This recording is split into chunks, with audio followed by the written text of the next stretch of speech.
Hey, Legacy Gold, it's Dr. Clay and Dr. Braddock here, and today we're going to talk to you a little bit more on the subject of staffing. The last video that we did on staff, I believe it was Kate Bryant, asked a question which we thought was really good and actually worth shooting a video on, and it was more to the effect of like what sort of interview process we have, what sort of questions we use, what sort of tactics we use to really kind of pull the character out of somebody as fast as we can to know whether there's somebody we should pursue or look into. Yeah, because that's it's one of the most critical things you'll ever do in your office is having the right staff. Over the last 10 years of having different staff and trying to figure out, who's the right one, because everybody can have the best personality during an interview. We typically, run an ad through Craigslist. We'll get an enormous response, and we will do a group interview process.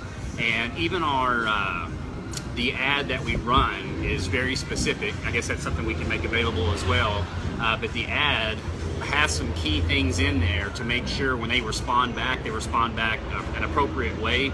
And that right away lets us know, did they read the whole ad? Can they follow directions? That kind of thing. Can't tell you how many people we've had actually respond back. That's the best Craigslist ad I've ever read for employment. Yeah, so, I've had business owners contact me and ask me if they can have a copy of the ad so that they can use it for their business. So it's definitely a very good ad to help you get the right type of employee in your office. And you're not looking for a generic employee, so you don't want to write a generic ad. Help wanted, be more specific. Absolutely. And then the next step is getting everybody booked for the group, because we want to interview a lot of people. We do basically our doctor's report for the group and then put them in individualized rooms and see, how they responded to what it was that they heard, how fired up they are, how passionate they are. Are they saying things like, I cannot wait to go home and tell my husband about this. I had no idea chiropractic was all of. So that, like the last person I hired, Chris, whenever she went through the doctor's report, that was the first thing out of her mouth. She could not wait to go home and tell her husband about it, that she needed to be under care, he needed to be under care. And you could tell for her, whether we hired her or not, she was going to do chiropractic. She was on board, she was on fire, and now she's turned out to be one of my very best employees. One of the things that Caleb and I were just talking about, the specific questions, we ask pretty blunt questions. Even before we get there, before we get them to the group interview, we'll usually have a staff member call them. True. It's usually not Brian or I. Jenna in my office has called so many people, it's unbelievable. And so she kind of does a phone interview and asks them some basic stuff like, do you have reliable transportation? Do you live near? Some really simple stuff that would exclude them. And then she's also listening to how they sound, because if somebody answers the phone and they sound like a sloth, or they sound like they're hungover or asleep, they don't sound enjoyable on the phone, then we never actually book them for the group interview. And that makes me think of something else, because I know Jenna would do that a lot, where she would even, their name at this point, so why not go ahead and look on social media? And if you see them on social media doing a lot of things that you rather would not have, to represent you. We found some stuff on social media. It's disturbing. Yeah. That's the first thing. You want to make sure that people you get to the group interview are, they're actually going to sound energetic, polite.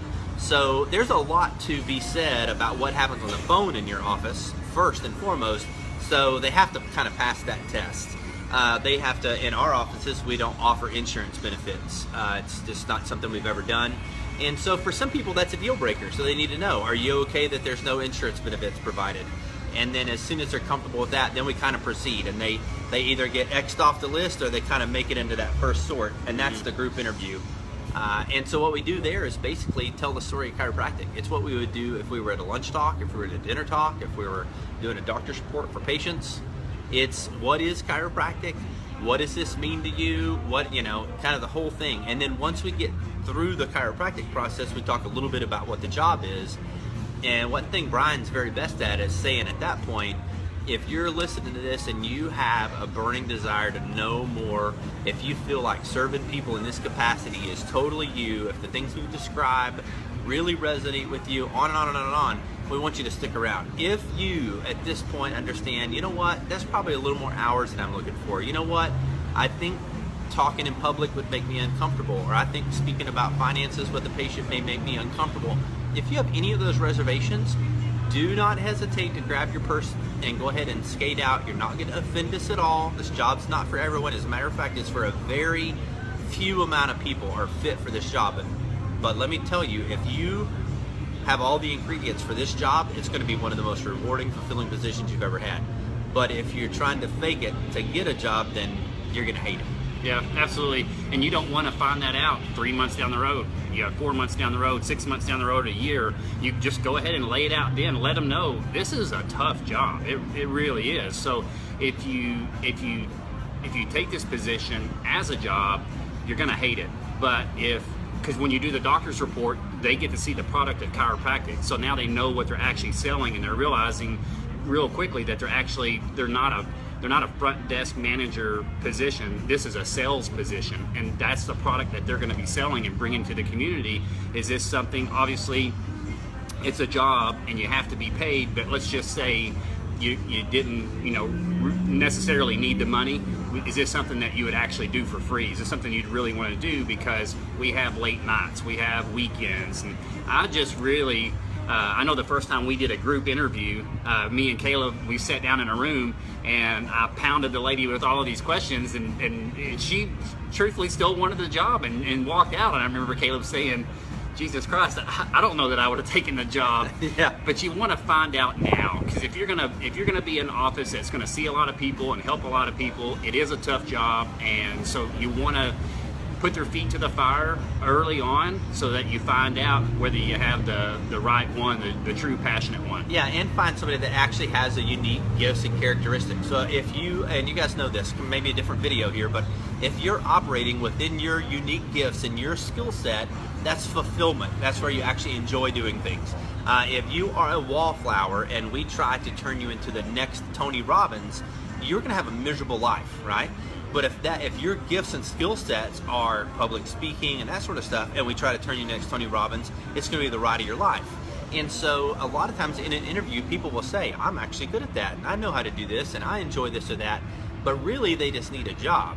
And so the moment you put them into that environment, they're happy they got the job, but a week later when they realize, hey, I'm not actually good at any of this stuff, everything breaks down. And so you really are trying to flesh those things out. One thing I'll ask in an interview, if you're looking for specific questions, I'll say, Mary, even though this doesn't look like Mary, Mary, if you and I were in a crowded room, say there's 100 people in a restaurant, and I stand up, I take my wine glass and I ting, ting, ting, ting, ting, ting, until a total hush falls over the room, and I say, Mary has something she'd like to explain to you about chiropractic, what feeling do you have right now? Yeah, either they're going to be panicked, scared to death, and say that's something that they would never want to perform, please don't ever call me out, or they would say, yeah, no, I'd be comfortable doing that. The best answer I found to that question is, you know what, I'd be uncomfortable now because I can't fully explain chiropractic, but as long as I understand what it is I'm talking about, I'd be delighted to do that. Right. That's good. If they say, I'll do it right now, it's like, well, you don't know anything about chiropractic right now, you probably shouldn't do it.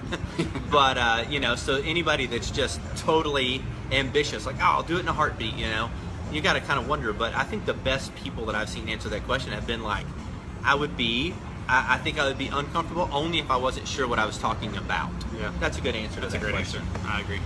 And so those are some of the things that you want to do. Once we get them through the phone interview, they make it to the second sort, that's the group interview. And then the ones that hang around from a group interview, one Saturday, I think we had like 70 girls show up, 70 women, people, males too, show up. And then once we were done with that and we did what we had to do, I think there was like 7 that stuck around.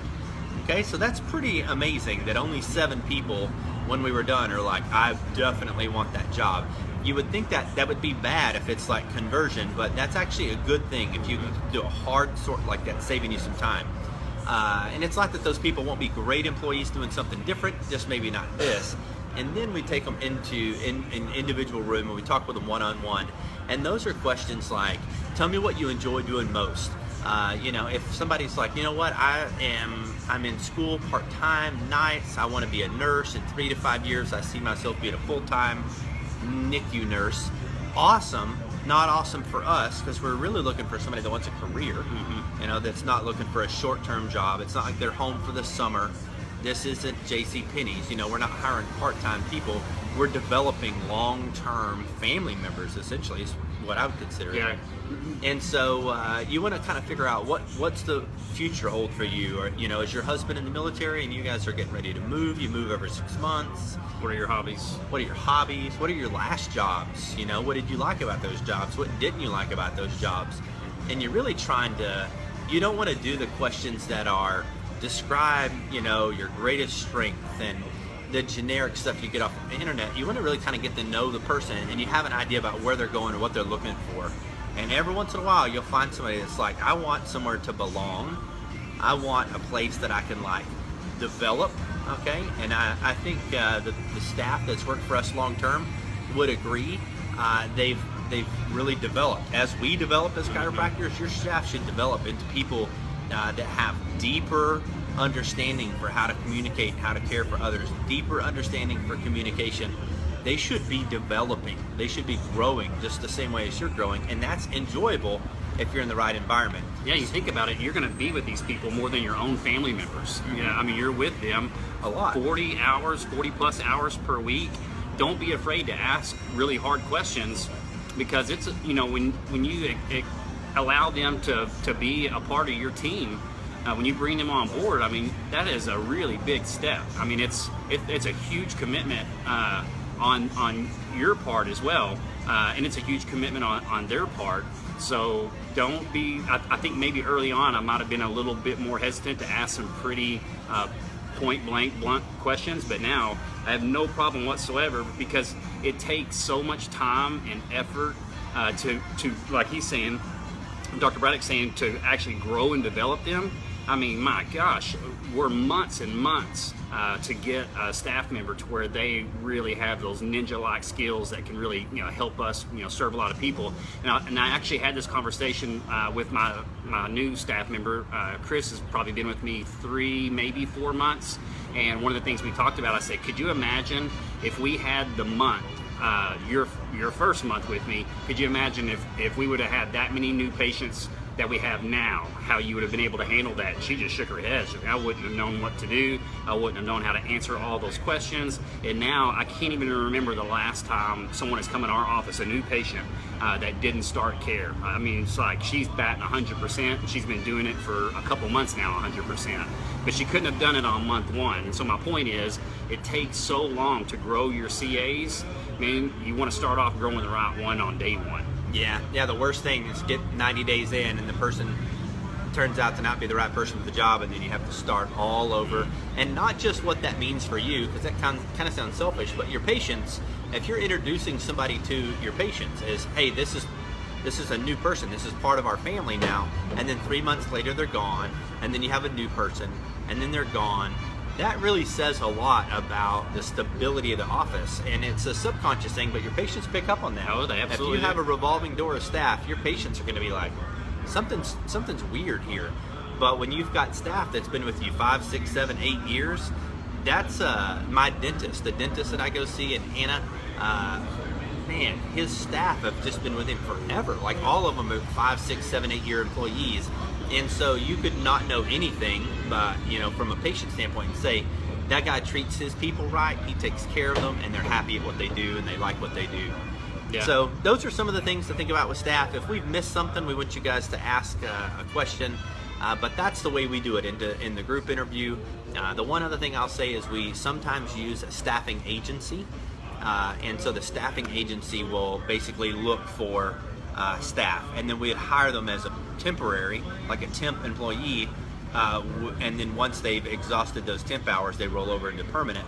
So sometimes some of my very best employees have actually gotten from a staffing agency, but really it's hard to beat Craigslist in terms of just being able to work your way through a lot of people. If you use a staffing agency, make sure that the person at the staffing agency that you're in contact with, that you've gone and you've personally met them, they know who you are, and they actually know what you're looking for, so they don't just send you just anybody. Yeah.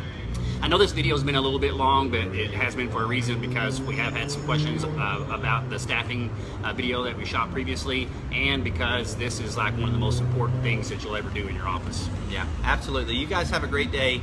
Hit us up with any other questions that you have. We'll be happy to answer those. We look forward to seeing you on the next video. God bless.